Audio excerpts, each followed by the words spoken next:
அருமை இரட்சகருமாயிருக்கிற இயேசு கிறிஸ்துவின் நாமத்தினாலே ஃபீபா வானொலி ஒலித்தின் சார்பிலே உங்களை நான் வாழ்த்தி வரவேற்கிறேன்.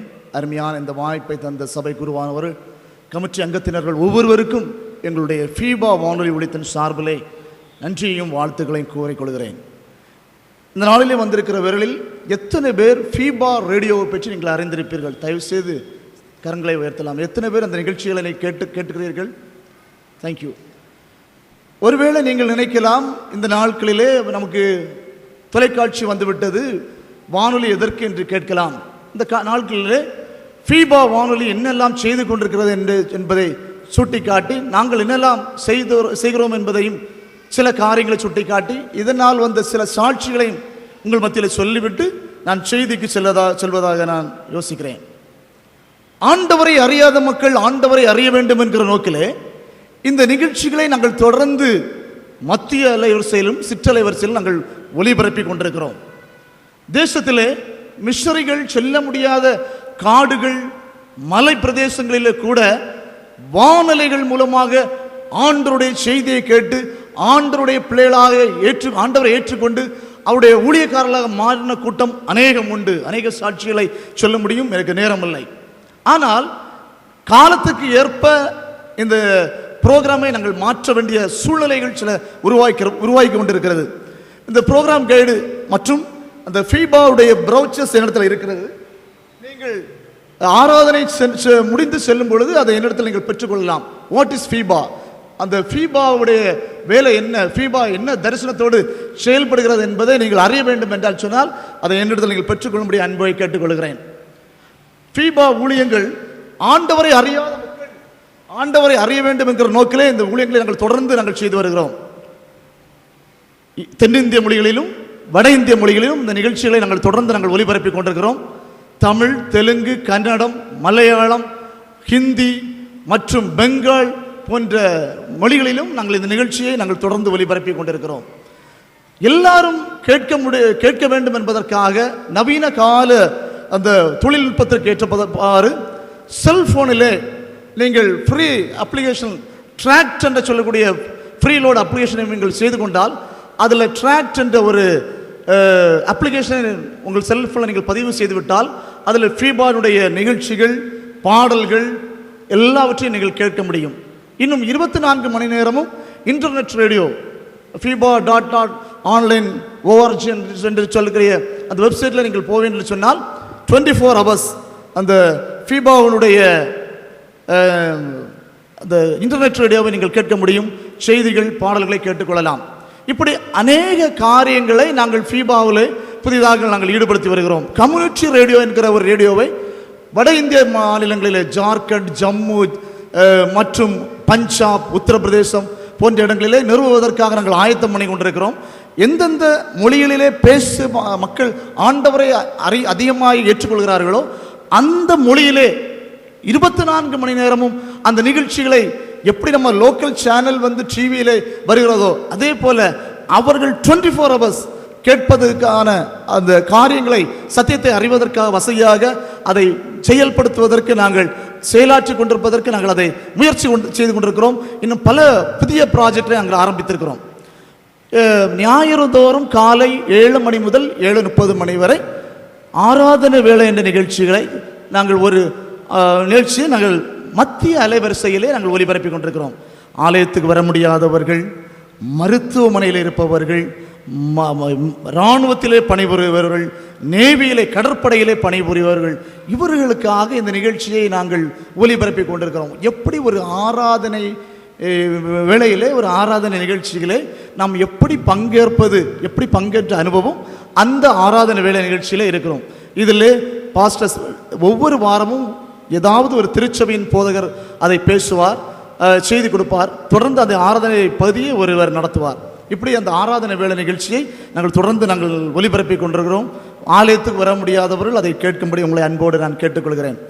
இப்பொழுது என்னுடைய கையில் இருக்கிறதை நீங்கள் பார்க்கலாம். இதற்கு பெயர் நாங்கள் வச்சிருக்கிறது ஸ்பீக்கர் பாக்ஸ். இது என்னவென்று சொன்னால், இதில் மெசேஜஸ், பாடல்கள், வேத வசனங்கள் முழுவதும், அதாவது எழுத வாசிக்க தெரியாதவர்கள் இதன் மூலமாக பைபிளை முழுவதுமாக கேட்க முடியும். நியூ டெஸ்டமென்ட் முழுவதுமே நாங்கள் இதில் நாங்கள் பதிவு செய்திருக்கிறோம். இதை ஆண்டவரை அறியாத மக்களுக்கு நாங்கள் கொடுக்கிறோம். குறிப்பாக குவி மொழி பேசக்கூடிய ஒரிசாவிலே ட்ரைபிள்ஸுக்கு நாங்கள் கொடுத்துருக்கிறோம். தமிழ்நாட்டிலே பெரிய நாயக்கம் பாளையம் என்று சொல்லக்கூடிய கோயம்புத்தூர் மாவட்டத்தில் இருக்கக்கூடிய கிராமத்தில், மலைவாழ் கிராமத்தில் இருளர்கள் அதிகமாய் வாழக்கூடிய அந்த இருளர்களுக்கு அவருடைய லாங்குவேஜ் தமிழும் கலந்து கன்னடாவும் கலந்து இருக்கும். அந்த லாங்குவேஜ் மலையாளமும் கலந்து இருக்கும். அவர்களுக்கு ஸ்கிரிப்ட் கிடையாது, ஒன்லி லாங்குவேஜ். அவர்கள் லாங்குவேஜிலே ஒருவரை பேச வைத்து புதிய ஏற்பாடு வாசித்து முழுவதும் இதை பதித்து அந்த மக்களுக்கு கேட்டு அதற்கு மூலம் அநேக ஃபீட்பேக்ஸ் வந்து கொண்டிருக்கிறது. இது எப்படி செயல்படுகிறது என்பதை சும்மா டெமோவாக காட்டிவிட்டு ஒரு சில சாட்சிகளை சொல்லிவிட்டு நான் கடந்து செல்ல நான் ஆசைப்படுகிறேன். ஆராதனை வேளை.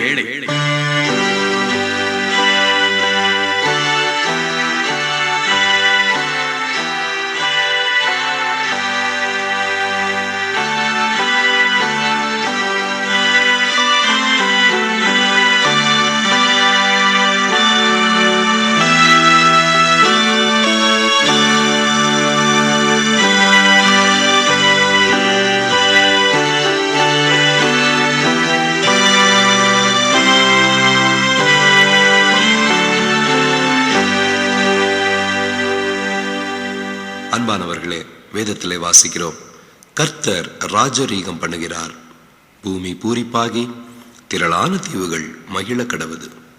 ஆண்டவர் இந்த அருமை காலை வேளையிலே ஜீவிக்கிறவராக ராஜரீகம் பண்ணுகிறவராக இருக்கிறார். அவரை போற்றி துதித்து பணிந்து கொள்வோமா? ஜெபம் செய்வோம்.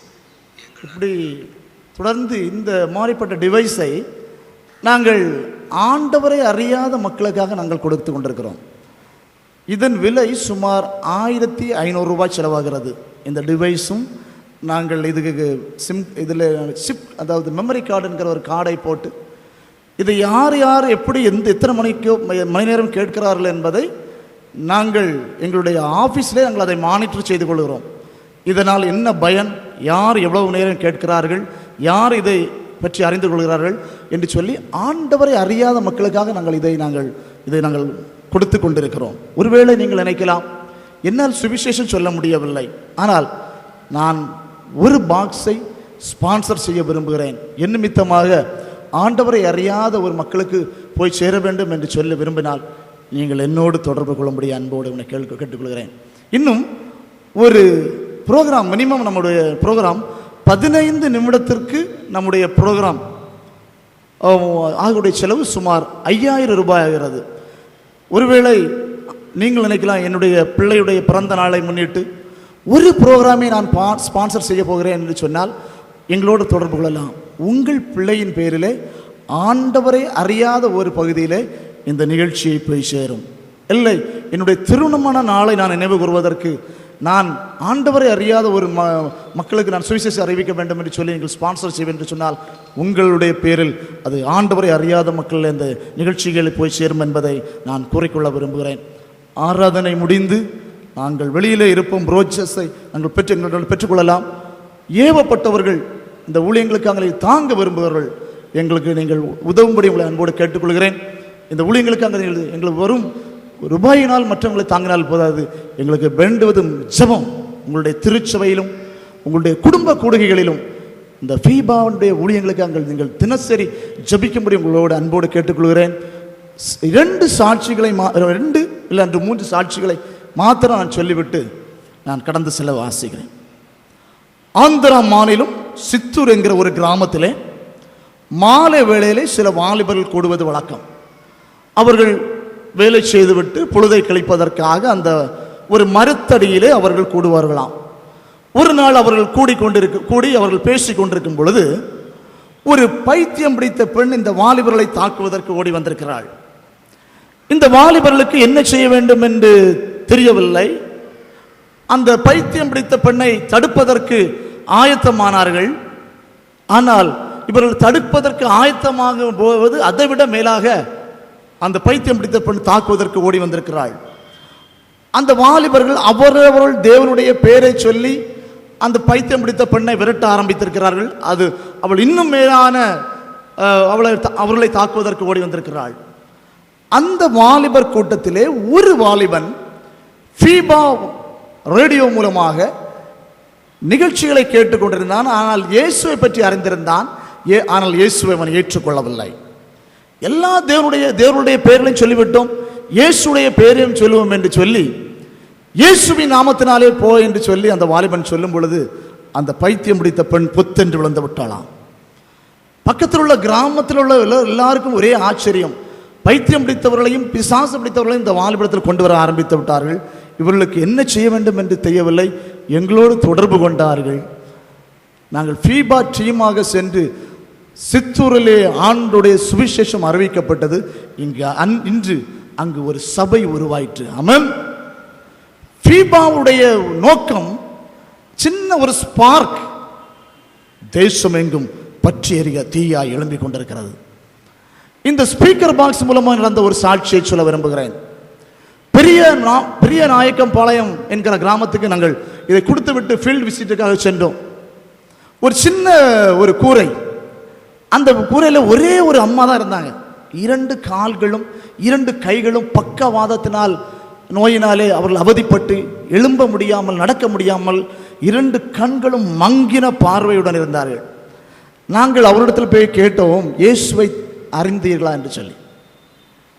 அவர்கள் இந்த பாக்ஸை எடுத்து சொன்னார்கள், என்னை யாரும் ஏற்றுமாற்ற முடியாது, இயேசுவை நான் முழுமையாக அறிந்து விட்டேன். இதன் மூலமாக இந்த உலகத்தில் நான் ஒருவேளை கஷ்டப்பட்டாலும், இந்த உலகத்தில் நான் சுகம் கிடைக்காம போனாலும் அதை பற்றி கவலை இல்லை, நான் மரித்தவுடன் இயேசுவோடு இருப்பேன் என்று சொல்லி அந்த அம்மா சாட்சி சொன்னாங்க. ஆமென். இப்படிப்பட்ட சாட்சிகளை இந்த ஊழியங்கள் எழுப்பிக் கொண்டிருக்கிறது.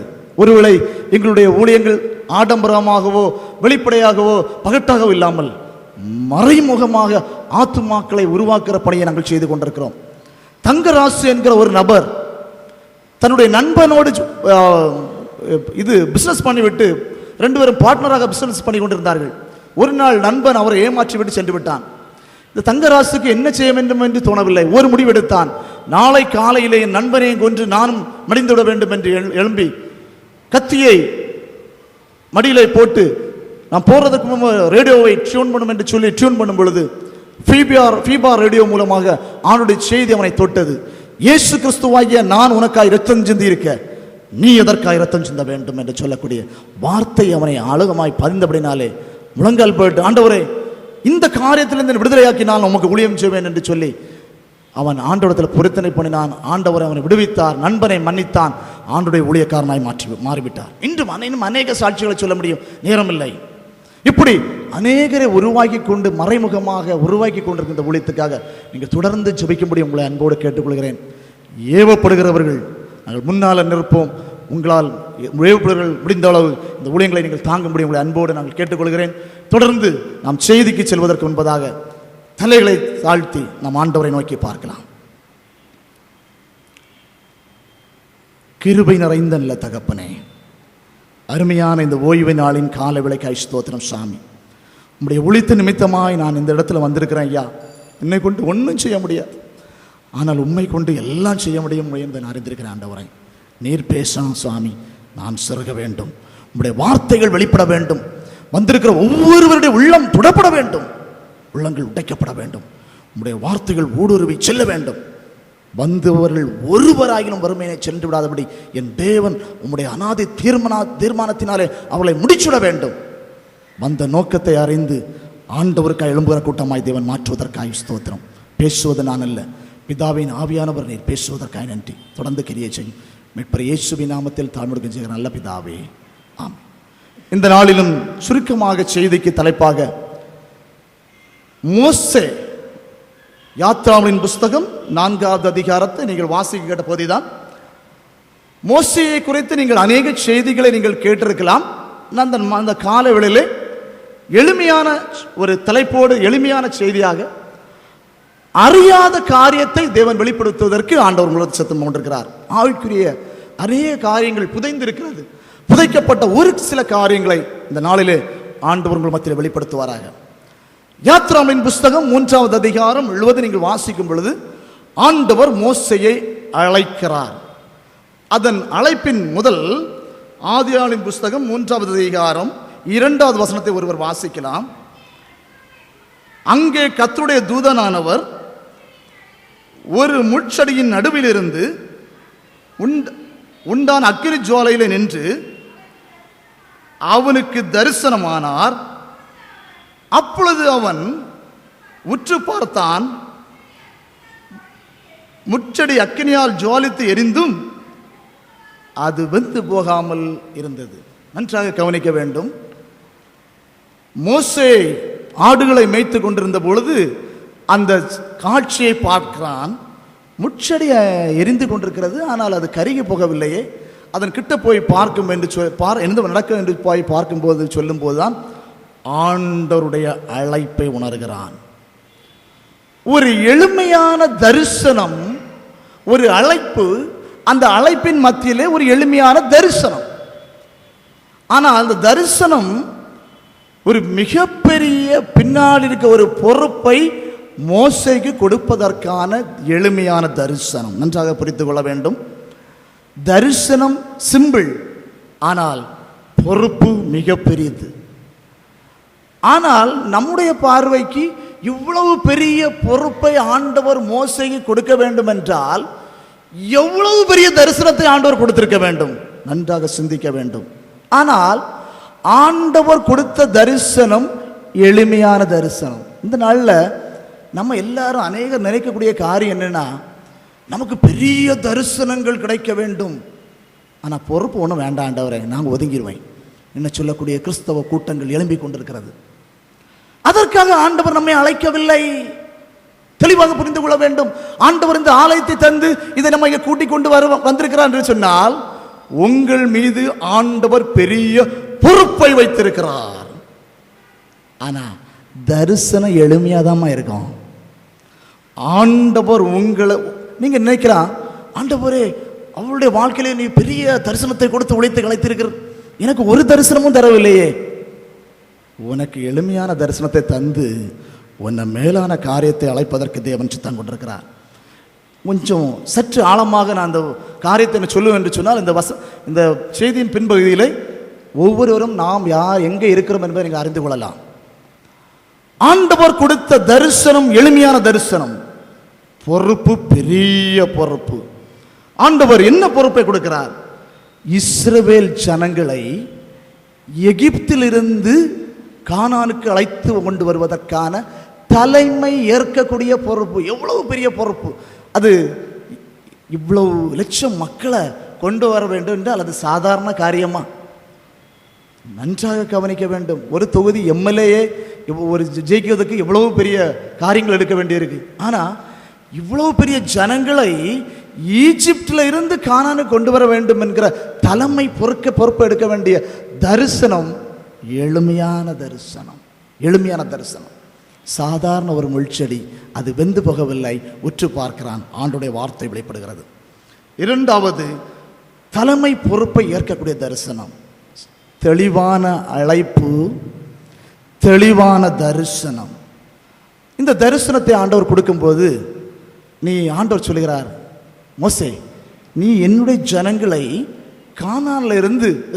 ஈஜிப்ட்ல இருந்து கானானுக்கு கொண்டு வர வேண்டும், அதற்கு நான் உன்னை ஆயத்தப்படுத்தியிருக்கிறேன் என்று சொல்லி ஆண்டவர் வசனம் சொல்லும் பொழுது அவன் கேட்கிறான். 4வது அதிகாரம் 1வது வசனம், அப்பொழுது மோசே அவர்கள் என்னை நம்பார்கள், என் வாக்குக்கு செவி கொடார்கள், கர்த்தர் உனக்கு தரிசனமாகவில்லை என்று சொல்லுவார்கள் என்றார். கர்த்தர் அவனை நோக்கி, உன் கையில் இருக்கிறது என்ன என்றார். கோல் என்றார். அதை தரையிலே போடு, அது பாம்பாயிற்று. இவ்வளவு ஆண்டவர் தரிசனத்தை அழைத்தார், தரிசனத்தை கொடுத்தார். அவன் கேட்கிறான், இதெல்லாம் நம்ப மாட்டாங்க ஆண்டவர் என்று சொல்லும் பொழுது ஆண்டவர் அடையாளத்தை காண்பிக்கிறார்.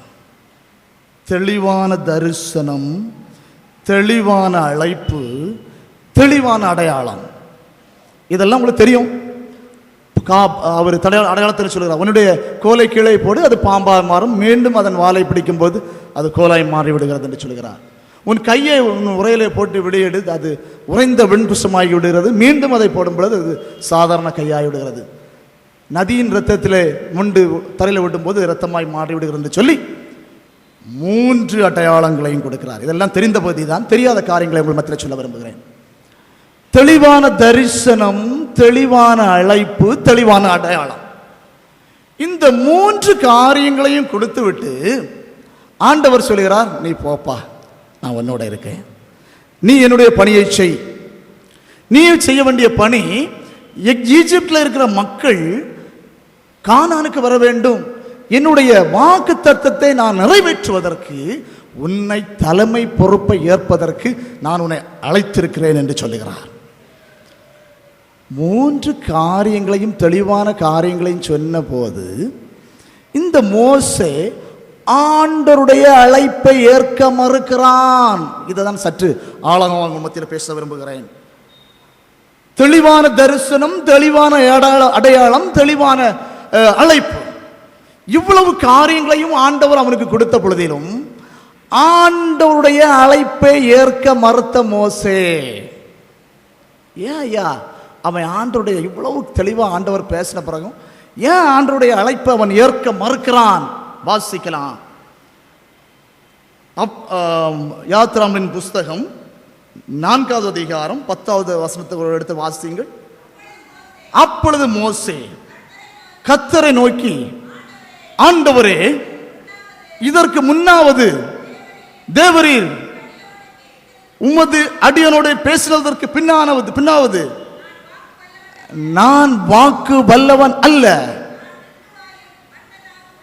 நான் திக்குவாயும் மந்தனாவும் உள்ளவன் என்றான். நன்றாக கவனியுங்கள், நன்றாக கவனியுங்கள்.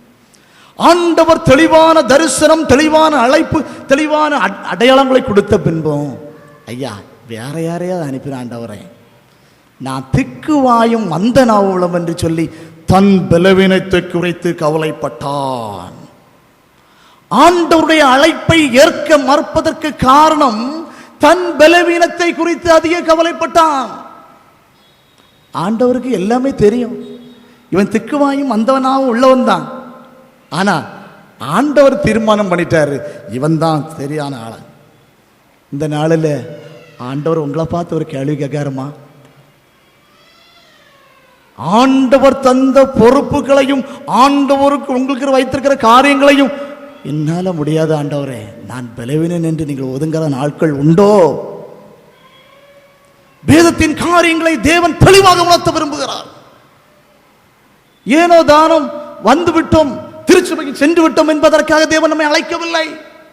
மோசேக்கு கொடுத்த தரிசனத்தை ஆண்டவர் எப்படி நிறைவேற்றினாரோ அந்த தரிசனத்தை உங்களுடைய வாழ்க்கையை நிறைவேற்றுவதற்கு தேவன் அந்த காலவில் நம்மை அழைத்திருக்கிறார். நான் சும்மா ஆண்டோடைய வசனத்தை மாத்திரம் கேட்டு நான் போயிடுவேன் ஆண்டவரே, எனக்கு ஒரு பொறுப்பும் இல்லை என்று சொல்லுவதற்கு தேவன் உங்களை இங்கே அழைக்கவில்லை. ஆண்டவரால் அழைக்கப்பட்டவர்கள் அநேகர், ஆண்டவரே எனக்கு முடியாது ஆண்டவரே, எனக்கு கால் நடக்க முடியவில்லை, எனக்கு எப்படி நான் உங்களுடைய வார்த்தை சொல்ல முடியும், நான் ஒரு வார்த்தை நான் பேசிட மாட்டேன் ஆண்டவரே, நான் எப்படி உனக்கு ஊழியத்தை செய்ய முடியும் என்று உன்னுடைய பலவீனத்தை குறித்து கவலைப்பட்டிருக்கிறாய். உங்களுடைய வாழ்க்கையிலே எடுத்த தீர்மானங்கள் அநேக தோல்விகள். காரணம் என்ன தெரியுமாமா? நீ ஆண்டவருக்கு கொடுக்க வேண்டிய காரியத்துக்கு, ஆண்டவர் உங்கள்கிட்ட பேசின காரியத்துக்கு விலகி உங்க பலவீனத்தை குறித்து அதிக கவலைப்பட்டு தேவன் தீர்மானங்களை, தேவன் நமக்கு கொண்டு செய்ய வேண்டிய காரியங்கள், தீர்மானங்களை கொண்டு செய்ய வேண்டிய காரியங்களை நீங்கள் செய்ய முடியாமல் நீங்கள் ஒதுக்கிவிட்டீர்கள். நான் நிறைய போய் ஜோம் பண்ணிட்டேன் பிரதர், நான் எங்கெல்லாமே போய் பண்ணிட்டேன், ஆனால் என்னுடைய பிள்ளையுடைய வாழ்க்கையில் விடுதலை இல்லை. என்னுடைய சொந்த வாழ்க்கையிலே அநேக தோல்விகள். காரணம், ஆண்டவர் அழைத்த அழைப்பை நீ மறந்து விட்டாயோ. ஒரு நாளில் நான் அழைப்பை மறந்ததுனால நான் பட்ட பாடுகள் அநேகம். என்னைக்கு இந்த வேதத்தை தூக்கினாலும் அன்னைக்கு தான் ஐயா ஆண்டவர் என்னை நடத்தி கொண்டிருக்கிறார். நான் சாட்சியாக சொல்லுகிறேன். மோசே சொல்லுகிறான், ஆண்டவரே வேற யாரையாவது அனுப்பினான்ப்பா, கெஞ்சுகிறான். திக்கு நான் மந்த நான் உள்ளவன் ஐயா, என்ன விட்டுருங்க. இல்ல, அடுத்த வசனத்தை வாசிக்கலாம். அப்பொழுது கர்த்தர் அவனை நோக்கி, மனுஷனுக்கு வாயை உண்டாக்கினவர் யார்? ஊமையனையும் செவிடனையும் பார்வை உள்ளவனையும் குருடனையும் உண்டாக்கினவர் யார்? கர்த்தராகிய நான் அல்லவா. அடுத்த வசனம் வாசியுங்கள். ஆதலால் நீ போ, நான் உன் வாயோட இருந்து நீ பேச வேண்டியதை உனக்கு போதிப்பேன் என்றார். அப்பா, குருடனை செவிடனை பார்வை இல்லாதவனை எல்லாம் உண்டாக்குன நாமா, எனக்கு தெரியும், நீ போ, நான் உன் வாயோட இருந்து பேசுவேன்னு சொல்லுகிறார். ஆனா இவ்வளவுத்தையும் திரும்பியும் ஆண்டவர் மோசையை திடப்படுத்தி சொன்ன போதும் அவன் திரும்பவும் மறுக்கிறான். வேண்டாம் ஆண்டவரை. அதுக்கு அடுத்த வசனம் நான் சுருக்கமாக அடுத்த வருஷம் வாசிக்கலாம். அதற்கு அவன், ஆண்டவரே, நீர் அனுப்ப சித்தமாக இருக்கிற யாரையா? திரும்பியும் ஆண்டவருடைய அழைப்பை மறுக்கிறான். தெளிவான அடையாளங்களை கொடுத்து ஆண்டவருடைய வார்த்தை தெளிவாய் பேசின பொழுதும் அவன் ஆண்டவருடைய அழைப்பை ஏற்பதற்கு மறுக்கிறான். அடுத்த வசனத்தை வாசியுங்கள். அப்பொழுது கர்த்தர் மோசேயின் மேல் கோபம் உண்டவராகி, இவ்வளவு நேரம் சாதாரணமாக மோசே இடத்துல ஆண்டவர் அழைப்பை குறித்து பேசிக் கொண்டிருந்த மோசே இடத்துல ஆண்டவர் கோபப்பட வேண்டிய சூழ்நிலை உருவாகிவிட்டது. திருச்சபையின் மக்களே, நீங்கள் திரும்ப திரும்ப திரும்ப ஆண்டவருடைய அழைப்பை மறக்கும் பொழுது ஆண்டவர் அநேக வேளைகளில் நம்மத்திலும் கோபப்படுகிறவராய் மாறிவிடுவாரே. உன்னை கொண்டு செய்து முடிக்க வேண்டிய காரியங்களை உங்களை கொண்டு தான் ஆண்டவர் செய்து முடிப்பேன் என்று இந்த காலவேளை சொல்லுகிறார். ஆரம்பத்தில் இருந்த தரிசனத்தை நீ மறந்து விட்டாயோ? கர்த்தர் உனக்கு நியமித்த காரியத்திலே நீங்கள் ஓட வேண்டிய ஓட்டத்தை மறந்து விட்டீர்களா என்று ஆண்டவர் மறுபடியும் ஞாபகப்படுத்துவதற்கு தேவர் வந்திருக்கிறார். மோசேயின் மேல் கோபம் உண்டவராய் வாசிங்கள் தொடர்ந்து. லேவியனாகிய ஆரோன் உன் சகோதரன் அல்லவா? அவன் நன்றாய் பேசுகிறவன் என்று அறிவேன். அவன் உன்னை சந்திக்க புறப்பட்டு வருகிறான். உன்னை காணும் போது அவன் இருதயம் மகிழும். நீ அவனோட பேசி அவன் வாயில் வார்த்தைகளை போடு. நான் உன் வாயிலும் அவன் வாயிலும் இருந்து இந்த நீங்கள் செய்ய வேண்டியதை உங்களுக்கு உணர்த்துவேன். நன்றாக கவனிங்க, நன்றாக கவனிங்க. மோசே கதறுகிறான், ஆண்டவரே, நான் திக்குவாயும் மந்தனாவையா. நோ, ஆரோன் வாரான்ப்பா உனக்கு துணையா. அவன் நல்லா பேசுவான். அவன் வாயிலையும் உன் வாயிலும் இருந்து உனக்கு என்ன செய்வான்? நீ போ. ஏன் ஆண்டவர் மோசே இவ்வளவு கதறினான் அல்லவா? மோசே இப்படி கதறுகிறானே, ஏன் ஆண்டவர் அவனுக்கு ஒரு செகண்ட்ல வாயை தொட்டு, உனக்கு திக்கின் வாயும் மந்தனாவும் தொட்டு நான் குணப்படுத்துகிறேன், நீ போ, என்னுடைய ஊழியத்தை செய்ய வேண்டும், நீ போ என்று சொல்ல இல்லையே? ஏன் சொல்லலம்மா? வேதத்தை ஆழமாய் படிக்க வேண்டும், வேதத்தை ஆழமாய் தியானிக்க வேண்டும். மோசே தான் பலவீனம் உள்ளவன், தான் கஷ்டப்படுகிறவன், தான் உபத்திரப்படுகிற, என்ன முடியாது என்று சொல்லி ஆண்டவரத்தை கதறுகிறான். ஆரோன் அவன்கிட்ட வாரா, அவன்கிட்ட நான் இருப்பேன். ஆனா மோசே ஆரோனை அழைக்காமல் சும்மா ஆண்டவர் மோசே கிட்ட ஒரு செகண்ட்ல அவருக்கு திக்குநாவையும் மந்தனாவையும் குணப்படுத்தியிருக்கலாமே. ஏன் குணப்படுத்தவில்லை? வாசிக்கலாம். சங்கீதங்களின் புஸ்தகம் 103வது சங்கீதம் 7வது வசனத்தை. சங்கீதங்களின் புஸ்தகம் 103வது சங்கீதம் 7வது வசனம். அவர் தமது வழியை மோசேக்கும் தமது கிரியைகளை இஸ்ரவேல் புத்தருக்கும் தெரிய பண்ணார். ஓரளவுக்கு புரிஞ்சிருக்கும் நினைக்கிறேன். ஆண்டவருடைய வழியை அறிந்தவன் யார் சொல்லுங்க? மோசே. அப்போ ஆண்டவருடைய வழியை அறியணும்னா என்ன செய்யணும்? அற்புதங்கள் உதவாது என்பதை இந்த மோசே அறிய வேண்டும். மோசேயின் மூலமாக இஸ்ரவேல் ஜனங்கள் பெரிய அற்புதங்களை கண்டார்கள், பெரிய அதிசயங்களை கண்டார்கள். ஆனா அந்த மோசேக்கு அற்புதம் நடக்கலப்பா. அநேக இந்த நாட்களில் நீங்க வந்திருக்கிய, ஆண்டவரே, நான் எவ்வளவோ ஜெபம் பண்ணி பார்த்துட்டேன், இந்த பலவீனம் என்னை விட்டு மாறவில்லை, என்னுடைய நோய் என்னை விட்டு அகன்று போகவில்லை, நான் பலவீனத்தோடு இருக்கிறேன், என்னால் அதை சகிக்க முடியவில்லை. காலை வேளையில சொல்லுகிறார், அம்மா, உன் பலவீனம் உன்னை ஒன்றும் செய்யாது, நான் உன்னோட இருக்கிறேன், உன் பலவீனத்தில் என் பலன் பூர்ணமாக இருக்கும். ஆமென். ஏன்னா நீங்கள் மேலான காரியத்தை அறிய வேண்டும் என்பதற்காக அந்த பலவீனத்தை ஆண்டவர் குணப்படுத்த விரும்பவில்லை. ஆண்டவருடைய வழியை அறிய வேண்டும் என்று ஆண்டவர் விரும்புகிறார். ஆண்டவருடைய அழிய அறியவனுக்கு அற்புதங்கள் உதவாது உதவாது உதவாது. அதற்கு வேதத்தில் ஒரு உதாரணத்தை நான் சொல்லுகிறேன். இஸ்ரவேல் ஜனங்கள் அற்புதங்களை கண்டார்கள். சிவந்த சமுத்திரம் இரண்டாக பிரிந்து சென்றது. வந்து காப்பாற்றப்பட்டார்கள்.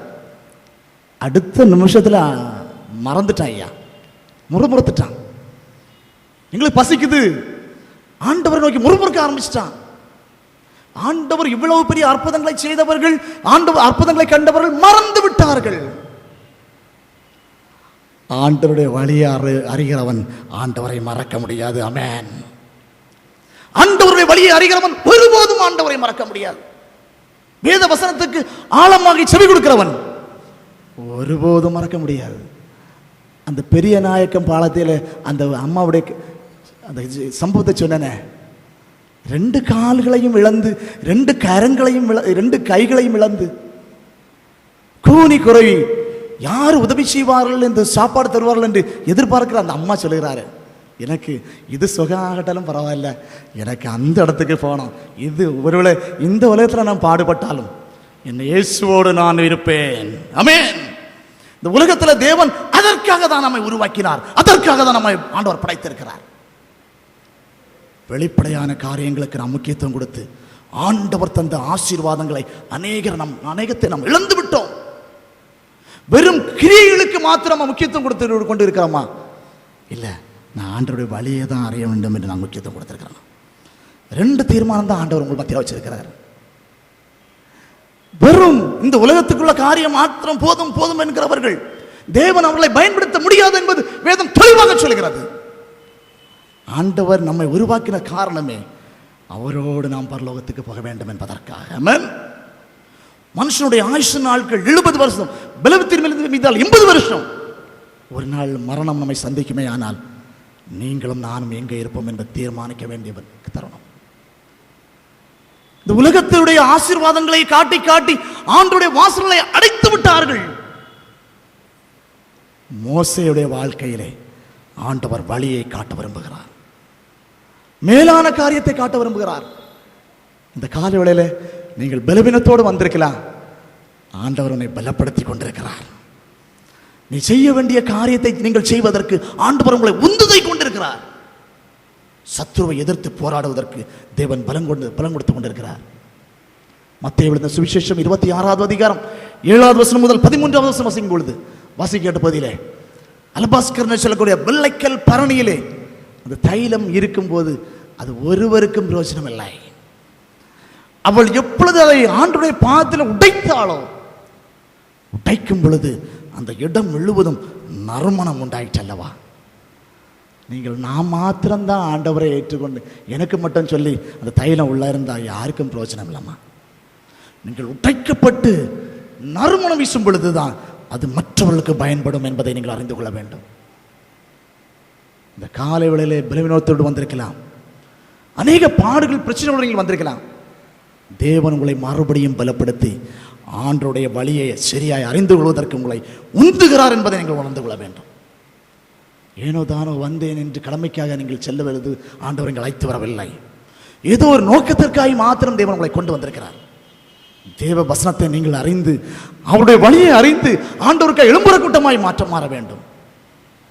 வெறும் கிரியைகளுக்கு நீங்கள் முக்கியத்துவம் கொடுத்தபடினாலே அநேக ஆசீர்வாதங்களை நீங்கள் இழந்து நிற்கிறீர்கள்.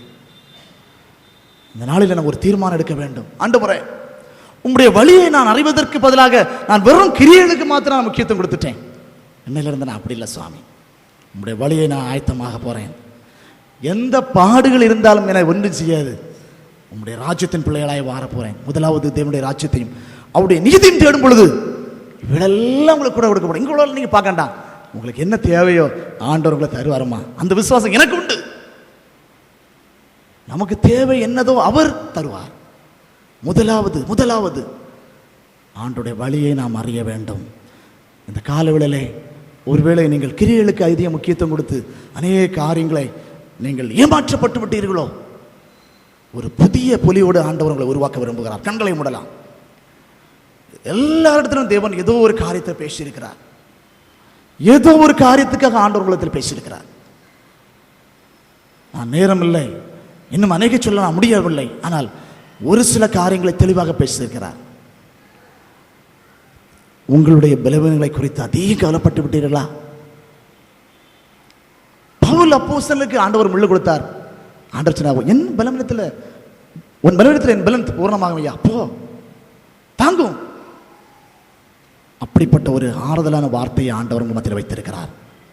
ஆண்டவரே, இதை பற்றி என் பலவீனத்தை பற்றி நான் எனக்கு கவலைப்பட மாட்டேன். ஆண்டவரே, நான் உமக்காக உங்களுடைய வழியை ஆயத்தப்படுத்துவதற்கான நன்றிலிருந்து நான் ஆயத்தப்படுகிறேன்.